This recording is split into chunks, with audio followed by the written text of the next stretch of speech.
3 monjas se esfumaron sin dejar rastro del convento de Santa María, en Sigüenza, la noche helada de febrero de 1991.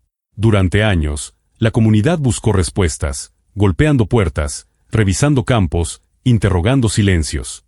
El expediente terminó archivado, convertido en uno de los grandes misterios de la España rural.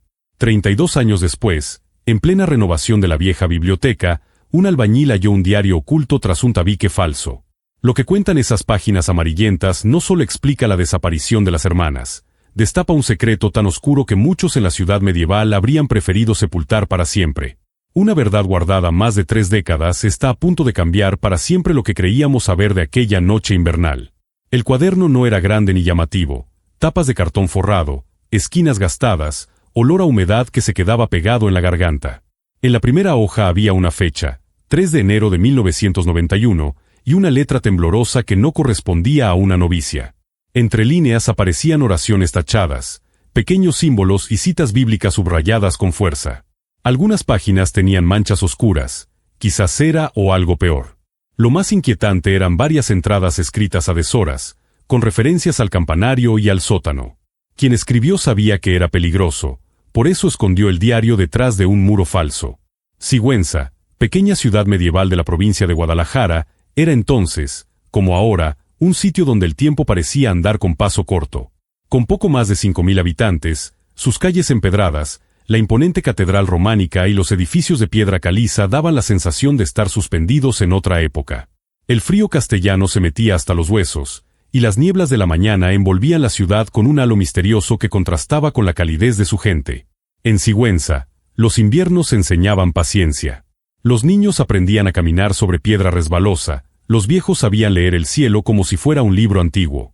Los domingos, el eco de las campanas cruzaba la plaza mayor y se metía en cada casa, recordando a todos que el tiempo, aquí, tenía su propio ritmo. Los comerciantes cerraban temprano cuando la niebla bajaba densa y fría, y las historias corrían de boca en boca, mezclando superstición con memoria. Nadie imaginaba monstruos, pero todos respetaban las sombras. En ese ambiente, el convento no era solo un edificio, era una frontera antigua silenciosa. El convento de Santa María, fundado en el siglo X, se alzaba a las afueras, rodeado de trigales y amapolas que en primavera teñían el paisaje de rojo intenso. La mole de piedra gris, con su campanario modesto y claustros en penumbra, alojaba en 1991 a 15 carmelitas descalzas. Era un lugar respetado por los lugareños, conocido por su labor social y por los dulces preparados con recetas heredadas de abuelas monjas y hornos de leña. Las 3 que desaparecieron eran muy distintas entre sí, pero compartían una devoción que no se tambaleaba. La hermana Lucía Martínez, de 63 años, nacida en León, llevaba más de 40 años en la orden. De carácter firme y justo, ejercía la disciplina del convento con rigor. Sus ojos azules, atentos, rara vez dejaban pasar una falta. Aún así, tenía un talento especial para dirigir el coro, levantando voces con una pasión que contrastaba con su habitual reserva. La hermana Teresa B.C.H., catalana de 42 años, había dejado una carrera prometedora como médica en Barcelona. Inteligente y pragmática, llevaba la enfermería y atendía a los ancianos de la comunidad. Su rostro, detrás de unas gafas de montura fina, transmitía serenidad, aunque evitaba hablar de su pasado. Bajo el hábito guardaba un pequeño medallón de plata, el único recuerdo material de la vida anterior que se permitió conservar. La más joven, la hermana María del Carmen Alonso, tenía 26 cuando se perdió su rastro. Provenía de un pueblo de Extremadura y había ingresado apenas 3 años antes, tras una crisis personal de la que no hablaba. Siempre con una sonrisa lista y energía contagiosa, se ganó el cariño de todas. Se encargaba del huerto y tenía una mano prodigiosa para hacer florecer lo imposible en el clima duro de Castilla. Llevaba un diario donde anotaba los ciclos de siembra y cosecha, y también reflexiones íntimas sobre su camino espiritual. La rutina era predecible, exacta. El día iniciaba antes del alba con maitines, seguido de horas de trabajo, oración y estudio. Las comidas eran sencillas y nutritivas. El silencio, norma inquebrantable salvo breves ratos de recreación. Las 3 vivían ese recogimiento con aparente satisfacción, entregadas al servicio. Pero bajo la calma conventual se movían tensiones finas, apenas perceptibles. En los meses previos a la desaparición, algunos habitantes notaron cambios. La hermana Lucía se mostraba más reservada que de costumbre. La hermana Teresa fue vista revisando archivos antiguos en la biblioteca municipal. Y la joven María del Carmen tuvo varias reuniones con el párroco local, el padre Guillermo Sánchez, conversaciones que la dejaban visiblemente alterada. Las señales, vistas con distancia, parecían piezas sueltas de un rompecabezas imposible. Un candado cambiado en la puerta del archivo, una vela encendida fuera de hora, el sonido de pasos cuando todas debían dormir. Una tarde, un perro callejero aulló frente al portón del convento y nadie se atrevió a echarlo. El padre Guillermo dejó nota sin firma en esa misma sacristía, como si temiera ser observado. María del Carmen escribía más que nunca. Lucía reforzaba la disciplina. Teresa pasaba consulta hasta muy tarde. Todo apuntaba a algo que respiraba bajo tierra, esperando el momento exacto para romper el silencio. A medida que el invierno de 1991 avanzaba con su manto de frío y oscuridad temprana, nadie podía imaginar que estas tres mujeres, unidas por su fe, estaban a punto de enfrentar algo que desafiaría la lógica del pueblo y quebraría para siempre el silencio de piedra del convento. Su vida en común estaba a punto de desvanecerse en la noche, dejando atrás un enigma que sobreviviría más de 3 décadas. El día previo a la desaparición llegó al convento un visitante inusual, un hombre de mediana edad, traje oscuro, modales discretos. Pidió hablar con la Madre Superiora y nadie supo para qué. Esa misma noche, durante la cena, las tres hermanas apenas tocaron el plato. Entre ellas se instaló un silencio distinto, cargado de tensión, como si todos los relojes del refectorio se hubieran puesto de acuerdo para marcar una cuenta regresiva. El hombre del traje no dejó nombre en el registro de visitas ni explicó su urgencia. Las hermanas porteras coincidieron en un detalle: sus zapatos estaban impecables pese al barro de las calles, y su aliento olía a tabaco caro. Aseguró que sería breve y pidió discreción. Un rumor tímido cruzó el claustro. Alguien lo vio palidecer al escuchar el repique de la campana menor. La entrevista duró menos de media hora, pero su sombra pareció quedarse pegada a los muros.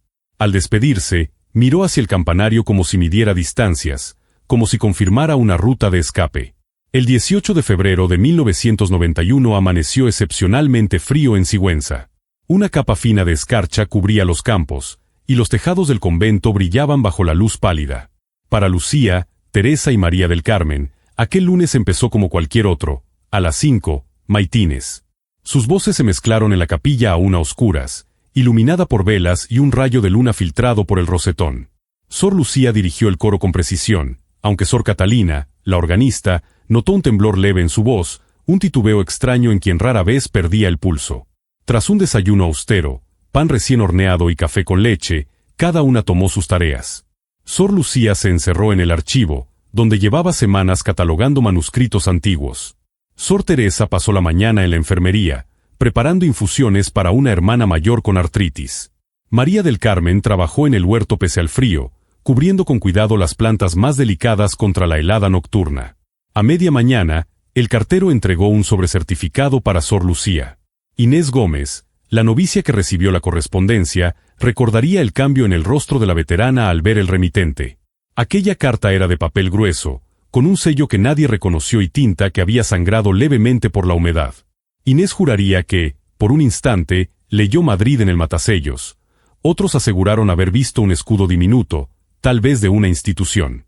Sor Lucía no abrió el sobre de inmediato, lo sostuvo con ambas manos como si pesara más que el papel. Cuando por fin se sentó y rompió la solapa, su respiración se volvió corta. Guardó algo dentro del hábito, dobló el sobre en 4 y lo quemó en un platito de metal, gesto que a Inés le pareció más una súplica que un acto de prudencia. A la hora del almuerzo, las tres se sentaron juntas en un extremo de la mesa, algo inusual porque solían repartirse entre las demás. Hablaron en susurros, sin ocultar la urgencia. La regla prohibía conversar, pero la Madre Superiora, Sor Pilar Domínguez, no las reprendió. Después diría que vio en sus miradas una prisa que no se atrevió a interrumpir. El último testigo externo fue Javier Méndez, agricultor de 57 años que proveía verduras. Afirmó haberlas visto por la puerta trasera, cerca de los almacenes. María del Carmen parecía haber llorado. Sor Lucía llevaba un bulto envuelto en tela oscura bajo el brazo. Javier detalló luego algo que al principio consideró sin importancia. El paquete no tenía la rigidez de un libro ni el peso de una herramienta. Se amoldaba al antebrazo, como si adentro hubiera telas, cuerdas o papeles. Dijo también que la tela estaba húmeda por una esquina, como manchada por una sustancia que no supo identificar. Me saludaron igual que siempre, pero no eran las mismas. confesó con vergüenza, reprochándose no haber preguntado nada. Al despedirse, le pareció que Teresa intentó decirle algo y se contuvo. Fue apenas un parpadeo, un gesto en la comisura de los labios que parecía ordenar silencio. A eso de las 6, cuando tocaba vísperas, las 3 no aparecieron. La Madre Superiora mandó a Sor Catalina a buscarlas, suponiendo que Teresa atendía a la enferma. Nadie las halló. Las celdas estaban vacías, sus pocas pertenencias, intactas. En la habitación de María del Carmen faltaba el diario de siembras y meditaciones. En la celda de Teresa, el medallón de plata que llevaba al cuello reposaba sobre una Biblia abierta en el Salmo 55. Ojalá tuviera alas como de paloma, volaría y descansaría. A las 8, preocupada, Sor Pilar llamó al párroco, quien aconsejó avisar de inmediato a la Guardia Civil. A las 9:30, 2 agentes llegaron al convento. La temperatura ya estaba bajo cero y empezaba a caer una nevada ligera. La primera búsqueda cubrió el huerto, la bodega antigua, el pequeño cementerio donde reposaban generaciones de religiosas. Luego, el operativo se extendió hacia el bosque cercano y los caminos a la ciudad. Aquella noche, mientras la nieve ganaba fuerza, 20 voluntarios peinaron la zona con linternas y perros. No hallaron rastro. Lo más desconcertante fue la ausencia de huellas en la nieve recién caída, como si las 3 se hubieran desvanecido en el aire. El sargento Ramírez ordenó marcar en un mapa cada acceso, ventana y portón, trazando rutas posibles de salida. Recorrieron los desagües, midieron la altura de los muros, revisaron sogas, escaleras, herramientas de los albañiles. Interrogaron al cartero, al proveedor de leña, a 2 peregrinos atrasados por la tormenta. Un vecino juró haber visto 3 sombras cruzar la ladera, pero el viento borraba voces y pasos por igual. Los perros marcaron en la bodega y perdieron el rastro junto al muro norte, justo donde el eco se comportaba de forma extraña. En el parte nocturno, alguien escribió, «Todo suena hueco». 2 días después, un detalle mínimo llamó la atención de Ramírez. En la biblioteca, un ejemplar de las moradas de Santa Teresa de Ávila aparecía colocado al revés. Al revisarlo, encontraron una página señalada con un hilo rojo en el capítulo del castillo interior. En el margen, con letra menuda, alguien había escrito, «La verdad está en las profundidades, no en las alturas». ¿Era una pista dejada con intención o simple casualidad? En ese momento nadie podía saberlo. Mientras la investigación seguía su curso, la comunidad de Sigüenza empezó a fracturarse entre quienes hablaban de secuestro y quienes sospechaban una huida deliberada. Nadie imaginaba que la respuesta permanecería enterrada más de 3 décadas ni el golpe que provocaría al salir a la luz. Los días se hicieron semanas, las semanas meses y los meses, años. Ni rastro de Lucía, Teresa y María del Carmen. En el convento de Santa María, la vida continuó, marcada por una herida que nunca cerró del todo. En las cocinas, en la plaza y a la salida de misa, los susurros se volvieron rutina. Unos recordaban el mensaje del libro y apuntaban hacia el subsuelo del convento. Otros juraban que 3 mujeres decididas podían desaparecer sin dejar una sola huella. Se trajeron recuerdos sueltos, un carro que pasó tarde por la carretera, una luz encendida en el claustro cuando ya nadie debía estar despierto, el ladrido recurrente de un perro hacia el muro norte. Poco a poco, la duda dejó de ser un comentario al margen y se convirtió en el idioma común de la ciudad. La Madre Superiora, Sor Pilar, envejeció de golpe. Las arrugas le cruzaron el rostro como mapas de preocupaciones y preguntas sin respuesta. Cada noche, antes de acostarse, añadía una oración por las 3 ausentes. La celda de la hermana Lucía se conservó intacta durante años, algo así como un santuario no declarado. Sobre la mesa, cuadernos de canto y antiguas partituras, las gafas de lectura reposando sobre una Biblia gastada, el rosario de olivo traído de Tierra Santa colgando del cabecero. Todo igual que aquella última mañana de febrero, como si el tiempo allí se hubiera negado a avanzar. Las novicias que llegaron después crecieron oyendo historias de la hermana de voz firme que levantaba el coro como si conversara con los ángeles. Se contaba que bastaba una mirada suya para que cualquier distracción se rindiera. Su ausencia, sin embargo, pesaba más que cualquier anécdota. En los inviernos más fríos, cuando la escarcha mordía los cristales, algunas juraban escuchar en el pasillo un murmullo ordenando respirar al unísono, como en un ensayo perdido.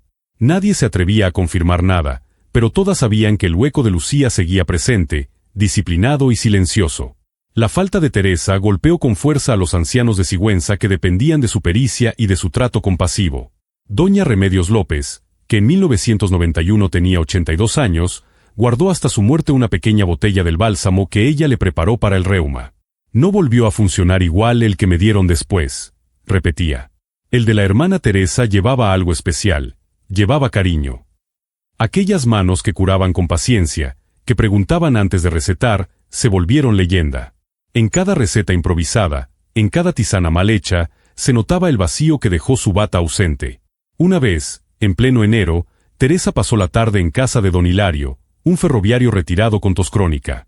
No se limitó a recetarle vapor, reorganizó la habitación para que entrara la luz, cambió las cortinas pesadas por telas más livianas, pidió abrir el ventanuco a ciertas horas y dejó apuntes detallados para su esposa, horarios, dosis, señales de alarma.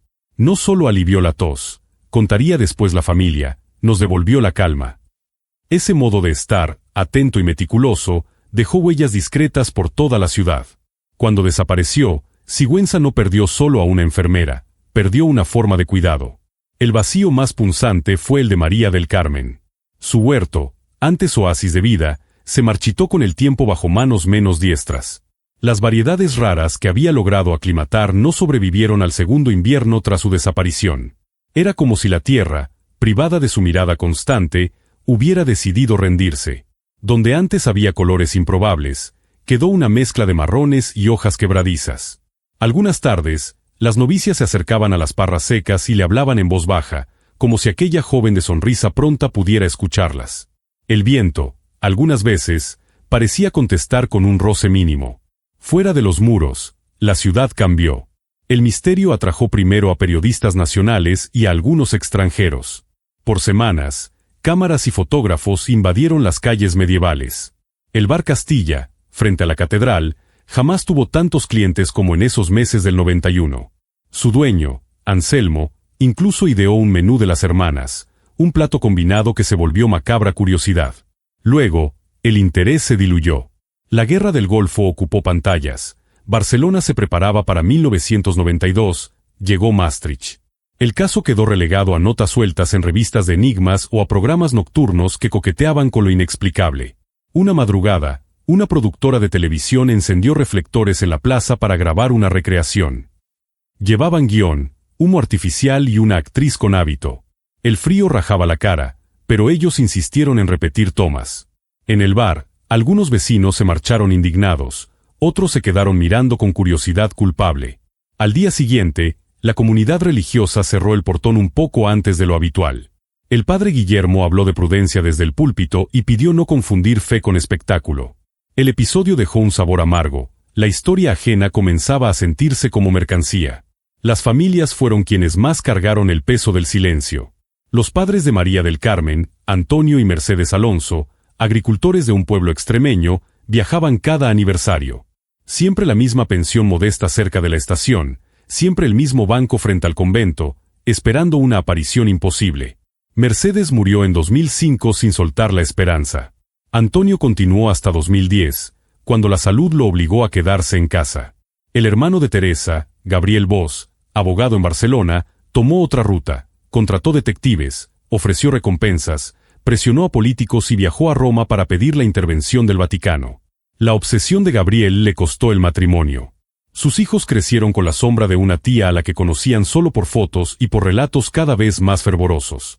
En cada cumpleaños, él añadía un detalle nuevo, como si al nombrarla tantas veces pudiera llamarla de vuelta. De Lucía no quedaban parientes directos. Su sobrina, Carmen Martínez, profesora en Valladolid, mantuvo durante años un pequeño altar en la sala, una foto en blanco y negro, una vela y una frase escrita a mano. Cada 18 de febrero la encendía y guardaba un minuto de silencio, no para llorarla, decía, sino para celebrar su vida, esté donde esté. Mientras tanto, la investigación persistió a ratos, cambiando de manos, de carpetas y de sellos, sin lograr atravesar el muro de ese invierno antiguo que parecía resistirse a hablar. El sargento Ramírez, que había jurado no descansar hasta aclarar el caso, fue trasladado a Almería en 1993. Su sustituto revisó la carpeta, hizo entrevistas de trámite y finalmente la cerró como sin resolver por falta de pruebas concluyentes. La teoría oficial se inclinó hacia una fuga voluntaria, quizá detonada por una crisis de fe o por conflictos internos. Nunca aparecieron evidencias que sostuvieran esa versión. Con el sello de archivo, el expediente quedó dormido, pero no el rumor. En Sigüenza, Cada sobremesa añadía una arista, cada misa un silencio, y cada aniversario un nudo nuevo en la garganta colectiva. La versión de la fuga cayó como una sombra sobre las familias. En los pasillos, más de uno interpretó la hipótesis como un juicio moral camuflado de procedimiento. El uniforme verde decía no hay pruebas. Los vecinos escuchaban tal vez se fueron.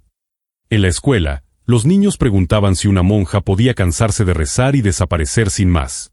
En la tienda, una señora murmuró que nadie huye sin ayuda. Esa sospecha, flotando entre anaqueles y bancas de iglesia, fue minando la confianza. Y aunque la ley necesitaba certezas, el pueblo necesitaba consuelo. Ninguno de los dos llegó a tiempo. En 1998, el diario de Sigüenza publicó un especial por el 7º aniversario. El periodista Joaquín Vega planteó una hipótesis distinta: quizá huyeron para proteger a alguien. Mencionó a Martín Herrera, un joven del pueblo acusado de robo, que según testimonios fue visto hablando con María del Carmen días antes de la desaparición. Para entonces Martín ya cumplía condena por otro delito y negó cualquier relación. La teoría no prosperó, pero sembró una duda persistente: ¿y si no se marcharon por sí mismas, sino por alguien más vulnerable que ellas? La ciudad guardó la pregunta sin encontrar dónde colocarla. Con los años, el caso se volvió leyenda local, compartiendo mesa con los fantasmas del castillo y las supuestas apariciones en la ermita de San Roque.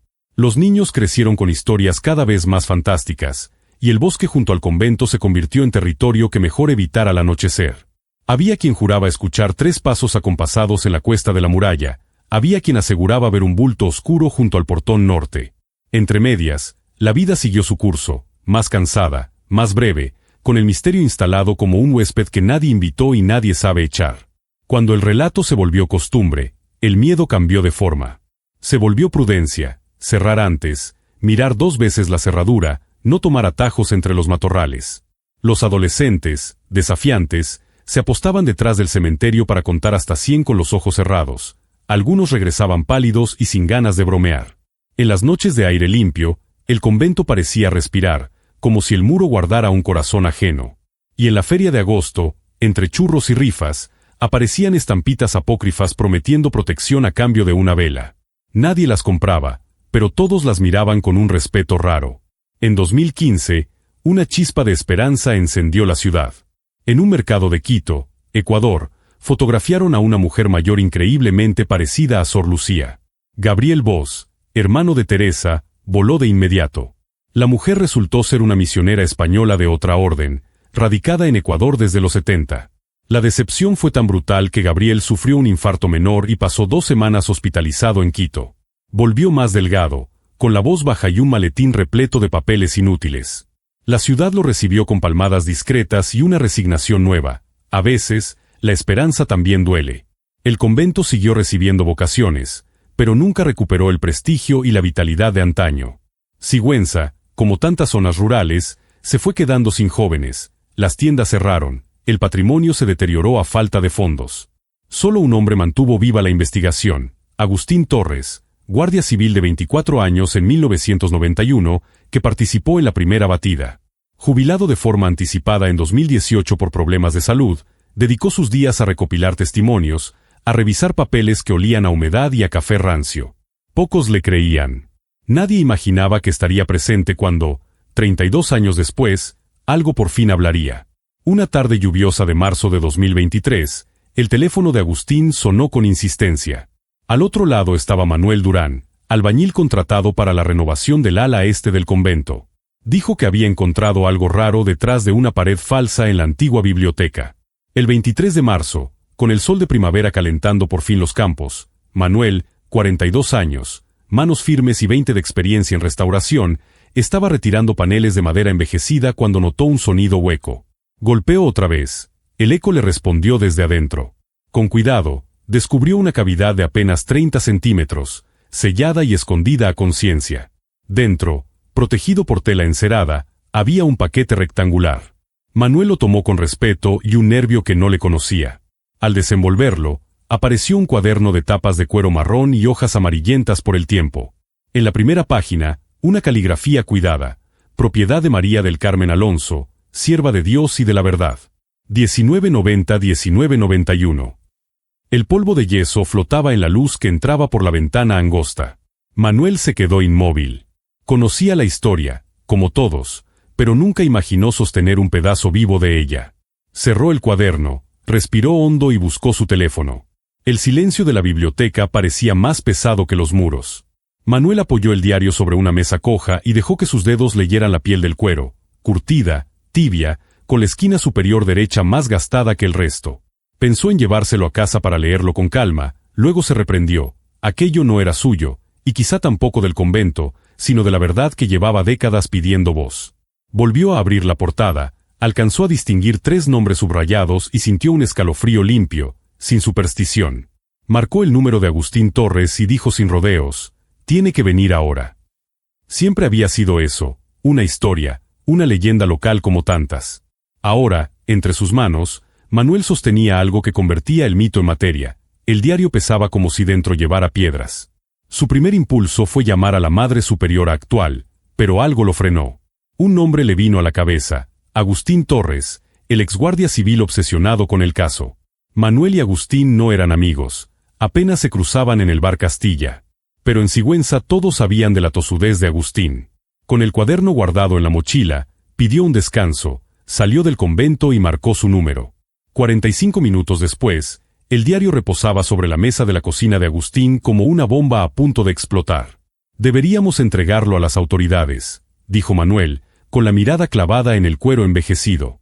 Agustín, delgado, 56 años, el pelo blanco prematuro y unas manos que no sabían estar quietas, acarició la portada. «Lo haremos», respondió, «pero primero hay que saber qué contiene». Han pasado 32 años, Manuel, 32 años de preguntas. Con un cuidado casi litúrgico, abrió las primeras páginas y dejó que las letras rescataran voces. El departamento de Agustín olía a café recalentado y a papel viejo. Sobre el refrigerador, imanes de paisajes. En una pared, un mapa de Sigüenza con alfileres de colores. Había notas pegadas con fechas, nombres y flechas que parecían hablarse entre sí. Una silla coja, una lámpara sin pantalla, un abrigo colgado en la percha desde un invierno que no se había ido. En el alféizar, un vaso con bolígrafos gastados y junto a ellos, una lupa. Agustín respiró hondo, se sentó recto como en una guardia y antes de leer, tocó el lomo del diario con 2 dedos, como jurando decir la verdad.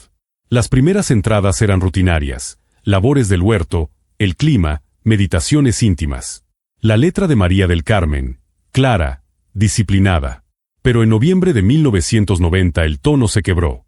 «Hoy la hermana Teresa me ha confiado algo que me dejó sin aliento. No puedo escribirlo aquí. Dios mío, ayúdame a entender, a perdonar». Luego, referencias a documentos, el secreto del sótano y la traición. El 5 de enero de 1991, Sor Lucía lo confirmó. Los registros que Teresa encontró son auténticos. Ya no podemos callar. ¿Quién nos creerá? ¿A quién acudir, si los muros a nuestro alrededor están hechos de mentiras? Agustín y Manuel se miraron, incrédulos. Pasaron páginas con dedos tensos hasta la última fecha, 17 de febrero de 1991, la víspera de la desaparición. «Mañana partiremos». Sor Lucía recibió la confirmación que esperábamos. El hombre del traje oscuro trajo las pruebas finales. Ya no hay vuelta atrás. Si alguien encuentra este diario, sepa que no huimos por cobardía, sino por necesidad. La verdad debe salir a la luz, pero no desde aquí. Nos vigilan. El padre Guillermo no es quien dice ser. El sótano bajo la capilla guarda más que reliquias y vino viejo. Que Dios nos perdone por lo que haremos. El sótano, ¿qué demonios hay en el sótano?, exhaló Manuel, casi en un silbido. Agustín no respondió de inmediato. Su mente juntó piezas que llevaba años clasificando. El padre Guillermo Sánchez fue párroco en Sigüenza hasta 1995, traslado repentino a Canarias, falleció en 2010. Los planos antiguos del convento hablaban de pasadizos y cámaras de época inquisitorial, oficialmente sellados en el siglo XIX. «Tenemos que ir», dijo al fin, con una firmeza nueva. Manuel palideció. «¿Estás loco? No podemos entrar así. Se necesitan permisos, la autorización de la Madre Superiora». Agustín cortó: «Si esperamos, vacían lo que quede». Entre la obediencia al protocolo y la obligación moral, discutieron una hora larga. Acordaron un punto medio. Avisarían a la Guardia Civil, sí, pero antes confirmarían si el sótano escondía algo digno de una intervención formal. Manuel podía justificar la presencia de Agustín como asesor histórico de la restauración. No forzarían nada, no romperían nada. Solo mirar, solo escuchar si el subsuelo tenía algo que decir. Si no, al día siguiente entregarían el diario y cerrarían el círculo. Sí, la verdad tendría por fin donde sostenerse sin volver a caerse. Bajo la capilla se extiende un vientre de piedra que cambia de humor con la estación. En verano respira tibio y huele a cal y a cera vieja. En invierno exhala un aire metálico que se te mete en la lengua. Los muros, construidos en distintas épocas, no encajan del todo, dejan oquedades que devuelven ecos caprichosos. En los planos antiguos, las galerías dibujan un panal irregular con accesos cegados a martillazos. Hay escaleras que no llevan a ninguna parte y anillos de hierro que ya no sujetan nada. Todo parece dormido, pero la piedra, a veces, sueña en voz alta. La tarde caía cuando volvieron al convento. Manuel avisó al capataz que regresaría a medir unos zócalos y a revisar patologías en la mampostería. Agustín caminó a su lado, con una carpeta bajo el brazo y una serenidad impostada. El claustro olía a polvo y a limpieza reciente. Cruzaron en silencio, esquivando miradas, bajaron por una puerta de servicio y siguieron un pasillo húmedo. Cada paso sonaba a madera cansada y a pequeñas renuncias. Nadie los detuvo. En la sacristía, Manuel sacó su teléfono, activó la linterna y la luz blanca cortó el aire como un bisturí. Afuera, el cielo se había puesto del color del plomo, y dentro todo parecía más viejo que antes. Agustín tomó la delantera, contó escalones en voz baja y detuvo la marcha frente a un arco bajo. Las piedras mostraban golpes, parches de yeso, marcas de agua. Manuel apretó el diario contra el pecho, como si de él saliera algún tipo de cobertura. Habían prometido prudencia, pero la curiosidad ya estaba sentada a la mesa. Si aquí abajo se escondió un secreto, encontrará la forma de decirlo, murmuró Agustín. Y empezó a buscar lo que los planos llamaban cámara de tránsito. Ese día, lo que descubrieron en el sótano polvoriento, apenas iluminado por la luz fría del móvil de Manuel, superó sus peores cálculos y puso en marcha una cadena de eventos que sacudiría los cimientos del convento de Santa María, de la comunidad de Sigüenza y de instituciones más poderosas de lo que ellos imaginaban, porque detrás de una estantería de vino encontraron una puerta metálica, oxidada pero sospechosamente moderna, cerrada con un candado que parecía haber sido abierto y vuelto a cerrar durante años. En la pared, junto a la hoja, alguien había rasgado la piedra con un objeto afilado. Hermanas, perdónenos. Busquen en el archivo diocesano, expediente 1943b. Que Dios tenga misericordia de todos nosotros. A Agustín se le heló la sangre. Manuel sintió que el sótano respiraba. No estaban frente a un resto arqueológico. Aquello era reciente, usado, vigilado. El mensaje no era una plegaria. Era una instrucción, una confesión y una advertencia al mismo tiempo. El metal guardaba un olor agrio, mezcla de óxido y aceite viejo. El candado tenía marcas de llave repetida, como si varias manos lo hubieran abierto a lo largo de los años. El suelo, cubierto de polvo fino, mostraba líneas barridas, zonas más limpias donde alguna vez pasaron cajas o zapatos. Manuel tocó la inscripción, la yema de su dedo quedó blanqueada por las calorías. Agustín acercó el teléfono, tomó 2 fotos y se obligó a respirar hondo. Si alguien escribió esto aquí abajo, no fue por capricho, murmuró. Quien lo dejó sabía que, tarde o temprano, alguien regresaría a leerlo.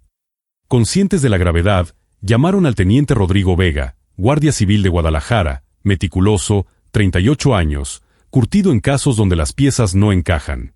Esa misma noche llegó con 2 agentes y un técnico forense. La madre superiora, Sor Emilia, 72, que ingresó después de la desaparición, presenció la apertura oficial. Su rostro oscilaba entre incredulidad y miedo mientras forzaban el candado. Tras la puerta apareció una habitación mínima, unos 12 metros cuadrados, muros de piedra desnuda y piso de cemento. A simple vista, decepcionante, estanterías metálicas, cajas apiladas, un escritorio antiguo, una silla cansada. Entonces el forense prendió la luz ultravioleta y el cuarto cambió de idioma. Sobre el cemento, invisibles a ojo limpio, emergieron manchas oscuras formando un círculo irregular. Pruebas preliminares, sangre humana, muy vieja, preservada por el frío y la sequedad. Esto no prueba por sí mismo un crimen, advirtió Vega, mirando el gesto lívido de Sor Emilia. Podría tener explicaciones inocentes. Pero las cajas empezaron a hablar. Había documentos financieros de 1975 a 1991, ordenados con obsesión, recibos de transferencias a Suiza y las Islas Caimán, acuerdos con farmacéuticas y, lo peor, fotografías de niños de entre 8 y 12 años, con números escritos al reverso. El expediente 1943-B, murmuró Agustín, recordando la inscripción.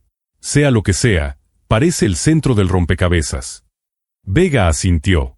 Aseguramos la escena. Mañana a primera hora pido orden judicial para los archivos de la diócesis. Esa noche, mientras Sigüenza dormía sin saber el terremoto que se acercaba, 3 personas no pegaron los ojos. Agustín, atormentado por las fotos. Manuel, preguntándose qué más tragaban los muros que él restauraba. Y Elena Sánchez, periodista del Diario de Guadalajara, que llegó al anochecer alertada por un soplo anónimo y olió historia en cada piedra húmeda del claustro. Elena se instaló en una pensión barata, pidió una infusión y extendió sobre la cama una libreta con pastas azules. Tenía el olfato entrenado para la mentira y para el silencio. Recordaba una investigación vieja sobre adopciones irregulares y nombres repetidos en distintas provincias. Había aprendido que las verdades grandes suelen esconderse en detalles pequeños. Un sello mal fechado, una firma repetida, un folio cambiado de carpeta. En su grabadora guardaba voces que se quebraban al hablar de hijos perdidos. Esa noche, frente a la ventana empañada, decidió algo simple: no se iría hasta entender por qué la piedra había querido hablar. Al amanecer, el rumor de la noticia empezó a colarse por Sigüenza. El juez Francisco Molina firmó la autorización para revisar el expediente 1943-B. El archivo diocesano, en un anexo de la catedral, lo guardaba el padre Ignacio Bermúdez, sacerdote mayor con décadas como archivero. 1943-B, repitió confundido cuando Vega le mostró la orden. No usamos letras. Nuestro sistema clasifica por años y nombres. 2 horas buscaron en vano, hasta que el sacerdote se detuvo ante una caja fuerte empotrada. Si existe algo con esa nomenclatura, solo podría estar aquí. Solo el obispo y yo tenemos acceso. Las manos artríticas giraron la combinación. El cuarto del archivo olía a papel dormido, cera fría y tinta antigua. Estantes altos, etiquetas color sepia, fichas de cartulina con caligrafías distintas contaban que cada década tuvo su archivista y su manera de ordenar el pasado. El padre Bermúdez, que siempre había creído que la memoria de la iglesia estaba hecha para custodiar, no para ocultar, se quedó un segundo quieto frente a la caja fuerte. Le pesó la llave, le pesó la mirada de Vega y le pesó el hábito como un compromiso antiguo. Al abrir, 3 charnelas protestaron. Dentro había apenas una docena de carpetas, dormidas como animales en invierno. En el fondo, una carpeta azul, descolorida, con la etiqueta 1943-B. No entiendo, dijo Bermúdez, pálido. Nunca la había visto, y llevo 27 años aquí. Vega tomó la carpeta con guantes, la abrió con cuidado sobre la mesa y dejó que los documentos hablaran. Informes pormenorizados describían lo que parecía un programa de adopciones internacionales operando desde el convento de Santa María entre 1975 y 1990. Los papeles sugerían que niños, en su mayoría de familias vulnerables de América Latina, eran traídos a España con promesa de educación y oportunidades, para luego ser adoptados por familias europeas adineradas a cambio de donaciones sustanciosas. Había contratos templados en lenguaje piadoso, cartas de agradecimiento, recibos con conceptos ambiguos y listas con apellidos extranjeros anotados al margen. Entre los pliegos aparecían informes médicos con siglas de laboratorios privados y firmas que se repetían demasiado. Agustín buscó patrones. Elena, que ya estaba allí con su cuaderno, detectó nombres de intermediarios que se repetían en distintos dosieres. El padre Bermúdez, sentado, parecía encoger dentro de la sotana. «Esto no puede ser», murmuró, más para sí que para los demás. Vega pidió una caja de evidencias, metió la carpeta azul y anunció, sin épica, lo evidente: aquello apenas estaba empezando.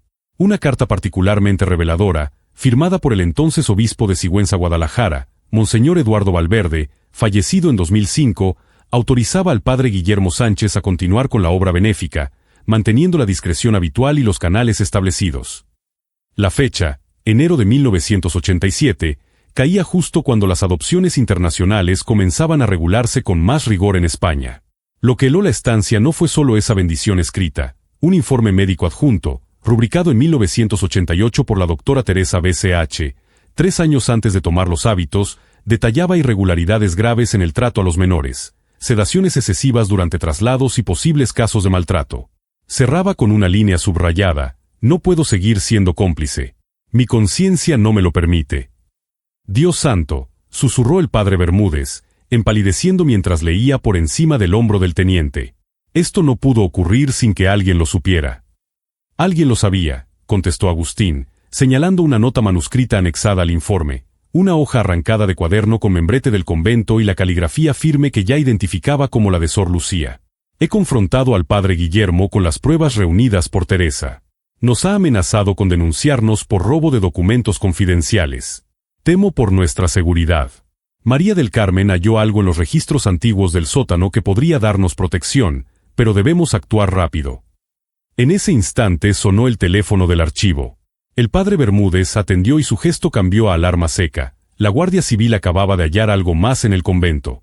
Durante la inspección minuciosa del sótano, los peritos localizaron una oquedad detrás de una estantería. Dentro, envuelto en plástico y conservado por la sequedad del ambiente, apareció un celular antiguo, un Nokia noventero, con una nota, última evidencia. Código 18109. La cifra, según se comentó entre los agentes, parecía aludir a la fecha de la desaparición. Cuando lograron encender el aparato con una batería compatible, apareció un único archivo de audio. La grabación, áspera y con ruido de fondo, dejó oír una discusión. La voz del padre Guillermo, firme, casi irritada, no pueden probar nada. Son especulaciones. ¿Quién les creería a 3 monjas frente a la palabra de un párroco y un obispo? La de Sor Lucía, templada pero cortante, tenemos documentos. Y Teresa tiene contactos en Barcelona dispuestos a hablar, periodistas, abogados.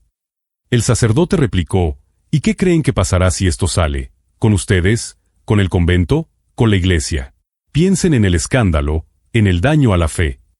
El mayor daño a la fe es usar el nombre de Dios para encubrir crímenes, respondió Lucía, con indignación vibrando en cada sílaba. Un golpe seco, o una puerta, cortó la pista. Durante unos minutos nadie habló. El forense pidió escuchar otra vez la parte final y subió los auriculares a máximo volumen. En el segundo 14 antes del corte, se percibía un roce metálico, quizá una llave o un candado. En el 07, un leve jadeo y un espera ahogado, casi inaudible. Elena, que apuntaba frenética, anotó también una cadencia extraña en el eco, como si la discusión no hubiera sido en un despacho sino en un pasillo con muros muy próximos. El juez Molina ordenó la custodia inmediata del dispositivo. Agustín, con la mandíbula apretada, entendió que el sótano no era solo archivo, era escenario. Esa misma tarde, mientras la noticia se filtraba a medios nacionales gracias a la pieza preliminar de Elena en la edición digital del Diario de Guadalajara, una llamada anónima llegó al cuartel de Sigüenza. Voz distorsionada, coordenadas GPS precisas de una zona boscosa a unos 40 kilómetros, y un mensaje críptico: busquen bajo el roble caído. La verdad lleva 32 años enterrada, pero aún puede hablar. El teniente Vega armó un equipo de inmediato.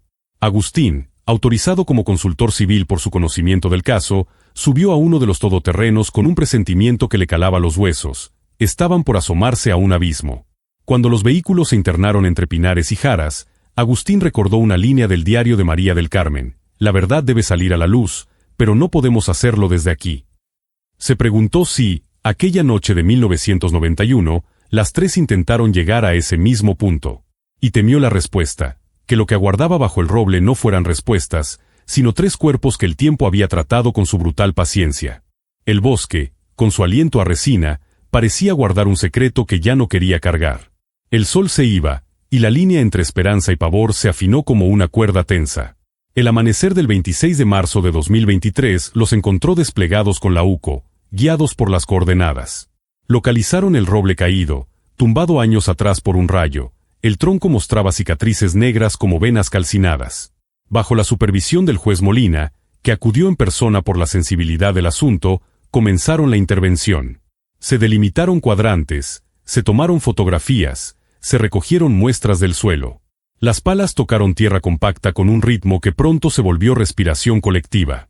Nadie hablaba por hablar. Cada centímetro removido era un año desenterrado. El aire frío dolía en los pulmones. En 1987, cuando la Carta de Valverde bendijo la continuidad discreta, el país empezaba a cerrar puertas a prácticas grises que se habían naturalizado durante décadas. Ese sello episcopal no era solo tinta, legitimaba una cadena de favores, silencios y donaciones que, como un río subterráneo, cruzaba fronteras y parroquias. Los documentos del expediente 1943-B dejaban ver un mecanismo aceitado, intermediarios con doble apellido, cuentas en plazas financieras seguras, informes médicos que convertían a niños en números y a madres en notas al pie.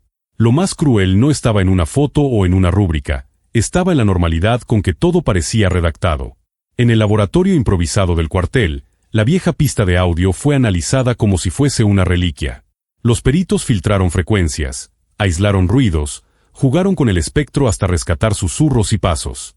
Elena entrevistó a expertos en fonética forense, a excoristas del convento que reconocían la voz de Lucía por su respiración medida, a un técnico retirado que juró oír el clic de un cerrojo antiguo antes del golpe final. Agregó a su cuaderno un mapa de sonidos con marcas de tiempo, hipótesis de ubicación y una pregunta obstinada: si ese espera era de Teresa, ¿a quién intentaba detener y por qué? Mientras los agentes excavaban bajo el roble, el bosque fue cambiando de humor. Primero olía a tierra húmeda y madera vieja, luego a metal oxidado cuando apareció un fragmento de alambre, después a silencio, ese olor que no huele pero aprieta. Un pájaro rompió la quietud, y por un instante, todos levantaron la vista como si esperaran una señal. Agustín observaba los montículos de tierra en filas, ordenados como cuentas de un rosario profano. Recordó las manos de María del Carmen en el huerto, la disciplina de Lucía, la paciencia clínica de Teresa, y supo que, pasara lo que pasara, alguien finalmente estaba allí para escucharlas. La excavación en las raíces expuestas tomó 3 horas de trabajo meticuloso hasta que, a 1 metro de profundidad, las palas toparon con algo sólido. No eran restos humanos, como muchos temían, sino una caja metálica del tamaño de una maleta pequeña, herméticamente sellada. Pese a la humedad del suelo, el óxido no había conseguido devorarla. Los peritos la abrieron con extrema precaución, documentando cada paso con fotos y video.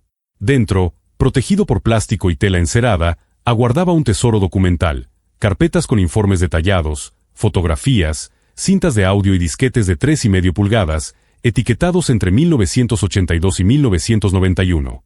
El bosque contuvo el aliento mientras el juez Molina autorizaba revisar cada pieza. El plástico crujía como si resistiera, los guantes de látex chisporroteaban contra el papel viejo y una brisa helada peinaba las hojas, llevando y trayendo murmullos. Agustín, de pie, anotaba fechas y nombres con letra apretada, consciente de que, por primera vez en 32 años, la verdad pesaba más que el rumor. Manuel jamás había sentido que la tierra devolviera algo tan vivo. Elena, con la grabadora al borde del cuaderno, olió la mezcla de polvo, tinta y miedo y supo que esa caja no solo contenía pruebas, contenía decisiones. Entre los documentos, un sobresellado llevaba una instrucción escrita con trazo firme, para ser abierto solo en caso de nuestra muerte o desaparición. Hermanas Lucía Martínez, Teresa Voz y María del Carmen Alonso. El juez autorizó la apertura inmediata. La carta, manuscrita y firmada por las 3, empezó como un puñal: si están leyendo esto, probablemente estamos muertas. Lo que descubrimos en el convento de Santa María nos puso en peligro mortal, pero la conciencia no nos permite callar. Luego, el relato: una red de tráfico de niños operando bajo la fachada de adopciones internacionales benéficas. Todo arrancó con la mirada clínica de Teresa, historiales médicos que no cerraban, diagnósticos repetidos como plantillas, sedaciones inexplicables para traslados cortos.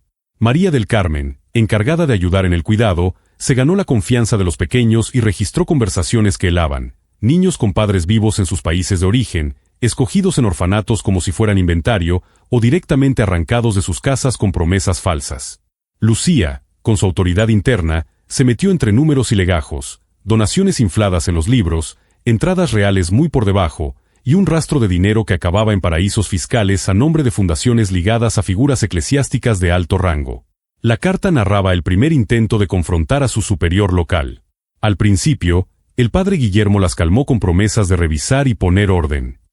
Cuando volvieron con pruebas concretas, el tono cambió: amenazas de denunciar por calumnias, recordatorio de los votos de obediencia, insinuaciones sobre consecuencias para el bien de la Iglesia. Fue entonces cuando decidieron actuar por su cuenta.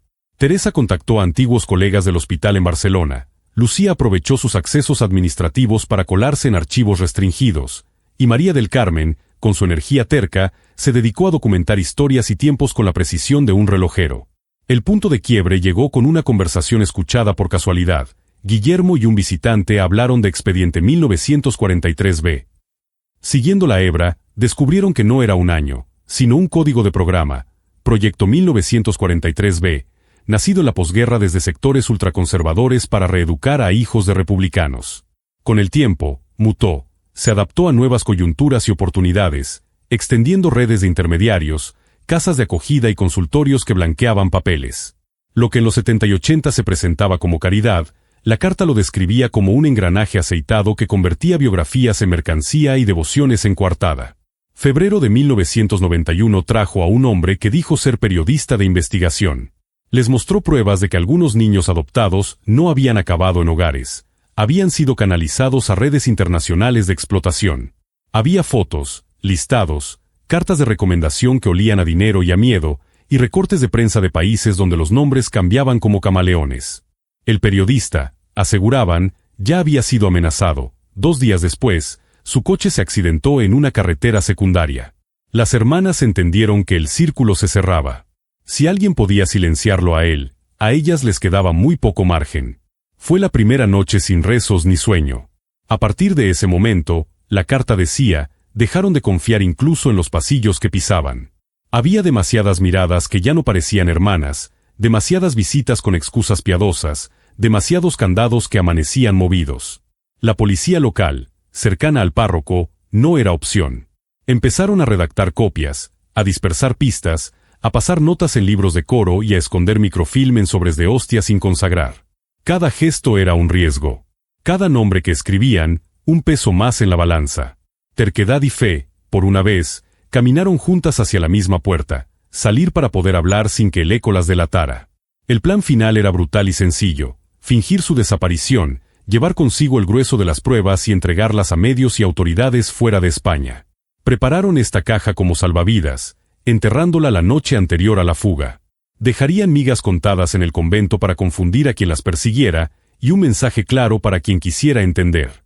Si todo salía bien, habremos logrado exhibir esta red criminal y estaremos a salvo en algún lugar. Si están leyendo esto, algo salió terriblemente mal. Investiguen a los siguientes individuos cuya participación hemos documentado. La lista incluía al padre Guillermo, al obispo Valverde, a 2 funcionarios del Ministerio de Asuntos Sociales de la época y a varios empresarios y banqueros vinculados con fundaciones que aceitaban el programa. Los nombres aparecían con fechas, montos y rutas bancarias. Junto a algunos, una anotación breve, intermediario, donante clave, logística. Era un mapa del poder dibujado con tinta y miedo. Era imposible leer esa nómina sin sentir que los muros se acercaban. Detrás de cada firma había una oficina, una secretaria que sirvió café ese día, un chofer que esperó con el motor encendido, un contador que aprendió a cuadrar columnas torcidas. La carta no gritaba, relataba. Y en esa sobriedad estaba su fuerza. No ofrecía teorías, ofrecía vínculos. Nombres que se repetían en actas notariales, en cartas agradecidas, en recibos con conceptos piadosos. Si aquello era cierto, el programa no era un accidente, era una maquinaria con reglas, jerarquías y blindajes. Y lo peor, llevaba funcionando años a plena vista. El verdadero golpe llegó en el último párrafo. Hay una pieza final que puede ayudarlos a encontrarnos vivas o muertas. La noche en que planeábamos huir íbamos a reunirnos con nuestro contacto, el periodista, en la estación de autobuses de Guadalajara a las 20. Él nos llevaría a Madrid, donde nos esperaba un vuelo. Sabemos que el padre Guillermo sospechaba. Vimos que siguió a María del Carmen esa tarde. Si no llegamos, busquen entre Sigüenza y Guadalajara. El auto que debía recogernos era un Renault 21 gris, matrícula de Madrid. El conductor se llamaba Carlos Jiménez. El silencio tras la lectura lo rompió el timbrazo de un teléfono. Era el coronel Martínez, jefe de la UCO, para el teniente Vega. La noticia apretó el aire. En 1991, un Renault 21 con esa matrícula apareció en el fondo de un barranco a unos 20 kilómetros de Sigüenza. El caso se archivó como accidente de tránsito. El conductor, identificado como Carlos Jiménez, periodista freelance, murió en el impacto. No había registro de pasajeros. La investigación fue, por decir poco, superficial. Exhumen ese vehículo de inmediato, ordenó el juez Molina. Y revisen centímetro a centímetro el terreno. A Agustín le recorrió un frío antiguo por la espalda. El barranco, tragado por jaras y enredaderas, devolvió el auto como quien regurgita un recuerdo mal digerido. Los agentes marcaron un perímetro, montaron poleas, y con el rumor de la prensa a lo lejos, levantaron la carrocería enlodada como si izaran una campana rota. Un mecánico forense dictó cada paso, un fotógrafo selló el instante con disparos de obturador. Entre la maleza aparecieron vidrios viejos, una placa oxidada, un crucifijo barato pegado al tablero. Un vecino, canoso, juró recordar esa curva en noches de neblina. Nadie quiso decirlo en voz alta, pero todos sintieron lo mismo. Aquello nunca fue un accidente. Esa misma tarde, mientras los equipos de rescate trabajaban, Elena Sánchez recibió en su hotel una llamada anónima. Una voz de mujer, anciana pero firme: busque a Gabriel Bos en Barcelona. Él guarda la última pieza, un medallón de plata que su hermana dejó como mensaje. Hallaron a Gabriel en una residencia a las afueras, 81 años, cuerpo frágil, mente despierta. Al ver los documentos, se le llenaron los ojos de lágrimas. Siempre supe que Teresa no abandonó sus votos por voluntad propia, murmuró. Con manos temblorosas abrió el medallón familiar. Elena, atenta, notó un borde inusual detrás de la foto. Hay algo detrás, dijo. Con unas pinzas, extrajo la imagen y apareció una microficha, ese formato anterior a la era digital que guarda legajos miniaturizados. En un laboratorio lograron leerla, coordenadas GPS precisas, distintas a las del roble caído, acompañadas por una única frase: por si fallamos, la verdad completa está aquí. Mientras tanto, el Renault 21 fue recuperado. El primer informe forense confirmó que los frenos habían sido manipulados y que en la cajuela había trazas de sangre que no pertenecían al conductor. No eran conjeturas, eran hechos que obligaban a rehacer 32 años de certezas falsas. Seguir las nuevas coordenadas llevó a otro equipo a una zona remota de la serranía de Cuenca. Horas de rastrillaje paciente entre pinares y peñascos los guiaron a una cabaña abandonada. Por dentro, el tiempo había hecho su trabajo: polvo denso, madera astillada, un olor a encierro que pegaba en la garganta. En el suelo, bajo una capa de hojas secas, encontraron lo impensable: restos de 3 mujeres. La identificación forense llegó con la delicadeza que permite la ciencia y la brutalidad que impone la verdad. Eran Lucía, Teresa y María del Carmen. El análisis preliminar indicó ejecuciones profesionales, tiros a la nuca. La cabaña parecía una escenografía armada para que el horror no olvidara su texto. En una esquina, una manta vieja; en otra, una lata abollada con restos de cera. Sobre una pared de madera, escrito a prisa con carbón: perdonen a quienes nos persiguen. La verdad prevalecerá. Un agente joven apartó la vista; otro, de rostro curtido, apretó la mandíbula como si masticara piedra. Elena grabó el silencio porque a veces el silencio también es testimonio. Agustín, con el sombrero en la mano, recordó el temblor contenido en la voz de Lucía en aquella cinta y entendió que, pese al desenlace, ellas habían elegido hablar. En el cuartel, las piezas empezaron a encajar con la lógica severa de lo inevitable. La microficha no solo traía coordenadas, incluía índices de cajas, números de guía, una lista de cotejo que hacía juego con los disquetes hallados bajo el roble. Los peritos lograron leer varios: hojas de cálculo primitivas, agendas con claves alfanuméricas, cruces entre donaciones y movimientos de menores. El expediente 1943B dejaba de ser un fantasma para convertirse en un sistema con manual. El juez Molina ordenó preservar cada byte, cada folio, cada fibra. No era un ajuste de cuentas, era el principio de una memoria reparada. Mientras el país se estremecía con los primeros titulares, el barranco devolvió otra verdad. Entre los restos del auto, en la base del asiento trasero, apareció un mechón de cabello atrapado por décadas. El ADN descartó al conductor. En paralelo, un casquillo corroído surgió bajo una tabla suelta de la cabaña. 2 escenarios, 2 pistas distantes que, al mirarse, contaban la misma historia. Alguien decidió que 3 mujeres debían desaparecer para que el programa sobreviviera. Lo que no calcularon fue la terquedad de un pueblo pequeño, de un exguardia civil con tiempo, y de un diario que aprendió a esperar bajo tierra. Y así fue como, 32 años después de su desaparición, el secreto oscuro que aquellas 3 religiosas valientes habían descubierto por fin salió a la luz. No habían huido ni renunciado a sus votos, como algunos insinuaron. Entregaron la vida tratando de proteger a niños inocentes de una red criminal cobijada bajo el manto de la respetabilidad eclesiástica. Los meses posteriores a los hallazgos sacudieron a toda España. El caso de las monjas de Sigüenza, como lo bautizaron los medios, detonó una de las investigaciones sobre tráfico de menores más grandes de la historia reciente del país. La documentación, preservada con un celo casi sagrado, aportó pruebas irrefutables que se remontaban décadas. La causa, asumida por la Audiencia Nacional por la gravedad y el alcance internacional, expuso una estructura que operó con impunidad casi medio siglo. Los papeles permitieron identificar a más de 200 niños separados ilegalmente de sus familias en Colombia, Perú, Guatemala y El Salvador, supuestamente para ofrecerles una vida mejor en España. Muchos terminaron explotados en distintos países europeos. Aunque varios responsables ya habían muerto, entre ellos el padre Guillermo Sánchez y el obispo Valverde, otros seguían vivos. Detuvieron a 12 funcionarios del ministerio que facilitaron documentación falsa, a 3 empresarios que financiaron la operación y a un exguardia civil de Sigüenza que encubrió el accidente de 1991. En Sigüenza, el golpe fue devastador. La pequeña ciudad medieval que convivió con el misterio como leyenda local, tuvo que mirarse al espejo y reconocer algo mucho más oscuro. Algunos ancianos confesaron haber sospechado en su momento, niños que aparecían y desaparecían en el convento, vehículos entrando de noche, murmullos que nadie se atrevió a convertir en denuncia. El respeto reverencial a la autoridad y el miedo a represalias apagaron voces que hoy duelen. El convento de Santa María fue clausurado temporalmente, las monjas actuales, ajenas a esos hechos, reubicadas. La conferencia episcopal condenó oficialmente lo ocurrido y ofreció colaboración plena, aunque para muchos ese gesto llegó demasiado tarde. En esas semanas, el país entero discutió frente a la pantalla y en la mesa del comedor lo que durante décadas prefirió no ver. En los noticieros, voces serias desmenuzaban documentos. En los cafés, la gente hablaba en voz baja como si aún temiera a oídos invisibles. Hubo columnas que exigieron memoria y justicia, y otras que pidieron prudencia para no convertir la indignación en linchamiento ciego.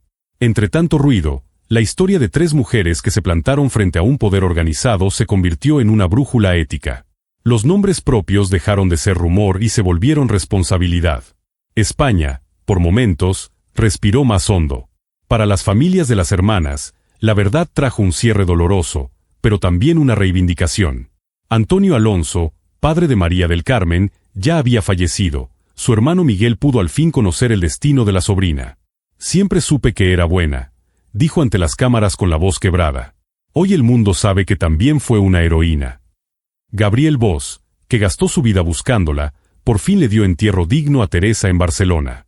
Recordó a la niña que quería estudiar medicina para curar todas las enfermedades y concluyó. Al final intentó curar una más grave, la indiferencia ante el dolor ajeno. Carmen Martínez, sobrina de Sor Lucía, decidió honrarla creando una fundación para víctimas de trata. Mi tía repetía que la fe sin obras está muerta. Ella vivió esa convicción hasta el último día. Quizá el impacto más profundo se midió en las víctimas y sus familias. Gracias a los registros minuciosos, sobre todo los de Teresa, con su disciplina clínica, fue posible identificar a muchos de los niños traficados, hoy adultos. Algunos conocieron por primera vez su origen y vivieron una crisis de identidad que los dejó sin aliento. Otros, que siempre intuyeron huecos en su biografía, encontraron respuestas a preguntas que habían marcado sus vidas. Hubo encuentros entre padres biológicos e hijos separados por décadas, lágrimas, abrazos, relatos que se tejieron para sostener lo que el tiempo había roto. El tiempo perdido no volvió, pero la verdad, aunque tardía, empezó a curar. En los pasillos silenciosos de oficinas públicas y embajadas, comenzaron a cruzarse expedientes viejos con vidas nuevas. Genealogistas, psicólogos y trabajadores sociales armaron, hoja por hoja, una memoria que había sido arrancada. Muchas historias no cerraron con final perfecto, y sin embargo, algo cambió en la mirada de quienes por fin pudieron nombrar su origen. La palabra hijo dejó de doler como pregunta y empezó a pronunciarse como certeza posible. En barrios lejanos, en ciudades que jamás oyeron de Sigüenza, hubo quien guardó un recorte de periódico en una caja de zapatos y entendió que su propio enigma tenía ahora una puerta entreabierta. Para Agustín Torres, el exguardia civil que sostuvo la chispa cuando todo parecía ceniza, el caso fue la validación de una vida empeñada en no olvidar. No fue obsesión, le dijo a Elena Sánchez en una entrevista exclusiva. Fue una promesa. Les prometí a esas mujeres, aunque ya se hubieran ido, que un día sabríamos la verdad. Manuel Durán, el albañil cuyo hallazgo casual encendió la maquinaria, rechazó salir en programas o firmar libros. Hice lo que haría cualquiera decente, repetía. Aún así, aceptó estar en la ceremonia donde el convento de Santa. En Sigüenza, La gente comenzó a dejar veladoras discretas frente a un portón clausurado. Había cartas sin remitente, dibujos infantiles con 3 figuras tomadas de la mano, y silencios que, por primera vez, no se vivieron como miedo sino como respeto. En la catedral, un día cualquiera, un coro improvisado entonó una pieza antigua y la nave respondió con un eco que pareció decir aquí. Nadie habló de heroísmo en voz alta, pero muchos, al salir, miraron el cielo de Castilla con otra paciencia. No se trataba de borrar la vergüenza, sino de aprender a no regalarle más silencio a lo imperdonable. La ciudad, hecha de piedra y memoria, entendió que honrar la verdad es más exigente que contarla. No basta con señalarlos a ellos y aplaudir a las valientes. Hay que sostener a quienes buscan su origen, reparar archivos, asegurar que la ley llegue donde antes no llegó. Un pueblo pequeño aprendió a hacer preguntas incómodas sin pedir permiso. A veces, la justicia empieza con un albañil que escucha a la pared y un expolicía que se niega a archivar el invierno. Lo demás, los sellos, los discursos, los titulares, llega después. Lo que permanece es el nombre de quienes dijeron no cuando todos callaban. El convento de Santa María fue transformado en un centro de documentación sobre derechos humanos, dedicado de forma especial a combatir la trata de personas. El impacto internacional del caso obligó a revisar protocolos de adopción en varios países. Se establecieron nuevas salvaguardas y sistemas de verificación para impedir abusos similares. Organizaciones de derechos humanos citaron el expediente de Sigüenza como ejemplo de cómo, incluso instituciones destinadas al bien social, pueden corromperse cuando el poder opera sin transparencia ni rendición de cuentas. Una placa en el antiguo convento lo recuerda con sobriedad, en memoria de Lucía Martínez, Teresa Bosch y María del Carmen Alonso, quienes dieron su vida por la verdad y la justicia, 1991-2023. El centro no es un museo frío, es un lugar vivo donde la memoria trabaja todos los días. Hay una sala de testimonios con audios de víctimas y familias, una hemeroteca con recortes de 5 décadas y un archivo digital abierto que cualquier persona puede consultar para buscar nombres, cruces y rastros. Estudiantes de secundaria hacen prácticas ahí, abogados jóvenes ofrecen asesoría gratuita, historiadores voluntarios catalogan cartas y fotografías rescatadas. Cada objeto tiene un código para reconstruir el camino de un niño, de una madre, de un apellido. En una pared, cientos de nombres forman un mural que late en silencio. La pequeña ciudad medieval tardó años en salir del trauma colectivo, pero la comunidad empezó a reconstruirse sobre bases más honestas. Las conversaciones difíciles que se habían evitado por décadas por fin ocurrieron, los silencios cómplices fueron reemplazados por un compromiso real con la transparencia. Elena Sánchez, la periodista que le dio voz a la historia, publicó un libro exhaustivo. En su epílogo escribió que el legado de las hermanas no es solo la caída de una red ni la justicia tardía para sus víctimas, sino la lección de que la verdad, por dolorosa que resulte, es el único cimiento para una sociedad más justa. Fuera de España, el caso hizo eco en juzgados, cancillerías y consulados. Varios países crearon bases de datos cruzadas para adopciones internacionales, auditorías independientes y mecanismos de trazabilidad obligatoria desde el primer documento hasta la llegada al hogar. Interpol abrió canales específicos para denuncias anónimas y capacitación a fiscalías en delitos transnacionales. Clínicas de identidad ayudaron a adultos adoptados a contrastar ADN con bancos de familiares. En parroquias y hogares, familias adoptivas de buena fe llamaron a embajadas para regularizar historias. No fue solo un golpe judicial, fue un viraje cultural que enseñó a preguntar, a documentar y a no dar por hecho la palabra beneficencia.